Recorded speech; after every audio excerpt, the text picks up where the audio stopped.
আমাদের ঘড়িতে টাইম খারাপ চললেও আমার সময় কিন্তু আজকে ঠিক চলছে। জোকস পার্ট, সেরকম কোনো ব্যাপারই নেই। আসলে তো এই ঘড়ির মতো আমার সময়টাও ঠিক চলছে না। So welcome back to my new blog. আপনারা কেমন আছেন? জানি ভালো আছেন। ইনশাল্লাহ আপনারা সকলে ভালো থাকেন, আর আমিও যেন ভালো থাকি। তো আমি আজ সকাল সকাল উঠে গেছি। ডিউটিতে যাওয়ার জন্য নয়, যাব পিকনিক এক্সকারশন। বাড়ি থেকে নয়, একদমই না, যাচ্ছি এনটিএস থেকে।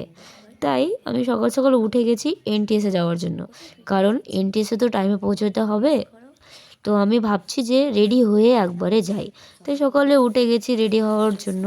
উঠে ব্রাশ ট্রাশ করবো তাই ভেবে, জানেন আমাদের ছোটোবেলায় মানে স্কুলে যখন পড়ছিলাম তখন আমাদের প্রত্যেকটা মেয়ের ইচ্ছে ছিল যে আমরা সব মেয়ে মিলে স্কুল থেকে পিকনিকে যাই।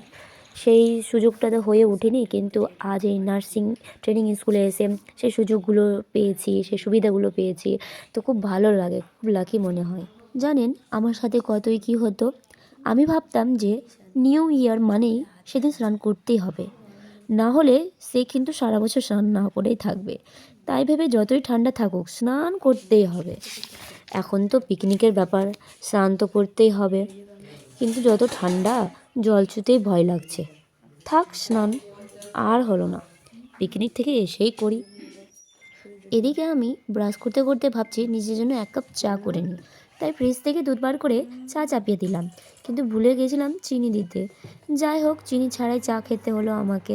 চাটা কিন্তু খুব সুন্দর হয়েছিল, তবে বিনি চিনি ছাড়া। আর মুখ টুক ধুয়ে নিলাম। ঠান্ডা ঠান্ডা জল যেই হাত দিচ্ছি কনকন করছে, আর তো মুখে দেওয়াই যায় না। কী অসম্ভব! আপনারা সবাই কী করছেন ঠান্ডাতে? এই ঠান্ডা জলে মুখ ধুয়ে আমি ঘরে ঢুকলাম সাজার জন্য। যেহেতু আমার বাবু ঘুমিয়ে আছে তাই ওকে উঠাবো না, তাই লাইট অন করলাম না, মানে এই ডিম লাইটেই আমি রেডি হতে লাগলাম। যাই হোক, আমি এখন রেডি হয়ে গেছি। এখন আমি মেকআপ করে নিই, চটপট মেকআপ করে রেডি হয়ে যায়। আর আমি কি আউটফিট পরলাম, আমি পরেছিলাম ব্ল্যাকটা আমাকে বাড়িতে সবাই বলে যে ভালো লাগে। আপনাদেরকে কেমন লাগছে? ভালোই লাগছে, খারাপ লাগে না, সবাই ভালো বলবেন, খারাপ বলার আমি রেডি হলাম আর ব্ল্যাক আউটফিট পরে বেরিয়ে গেলাম এনটিএসের জন্য রওনা।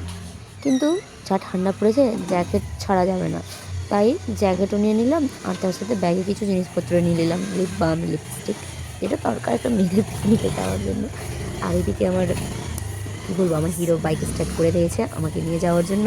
সকাল সকাল ওরও টেনশন হয়ে যায় আমাকে রাখতে যেতে স্ট্যান্ডে, বাইক মানে বাস ধরিয়ে দিবে তাই।